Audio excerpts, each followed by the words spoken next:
मछियारी अवामी इतिहाद पारां ज़िला इंतज़ामिया ख़िलाफ़ बरसात मुतासिरनि जी बहार न थियण ते एहतजाजी मुज़ाहिरो कयो पियो।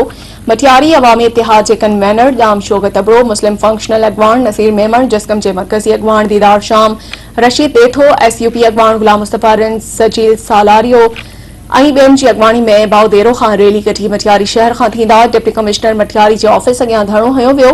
उन मौक़े ते मुज़ाहिरीन जो चवण हो त ताज़िन बरसातुनि खां पोइ मटियारी ज़िलो 80% बुॾी वियो आहे, 90% फसल तबाह थी विया आहिनि, सवाइ घर रही पट पइजी विया आहिनि।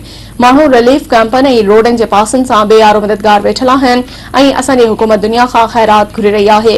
मुज़ाहिरीन जो चवण हो त डिप्टी कमिश्नर कंहिं बि कम जो न आहे जेको बरसात मुतासिरनि जी साड़ लहण बजाए पीपीओ वारनि खे नवाज़े रहियो आहे। हुकूमत पारां हज़ारे राशन बैग्स, हज़ारे खैमा, हज़ारे मच्छरदानियूं ॾिनियूं वयूं आहिनि, पर असांजो DC अध खां वधीक सामान हिते सियासी बुनियादनि ते ॾेई रहियो आहे। हुननि सिंध हुकूमत खां मुतालबो कयो त डिप्टी कमिश्नर मटियारी खे फौरी तौर ते हटाए कंहिं ईमानदार ऑफिसर खे मुक़रर कयो वञे।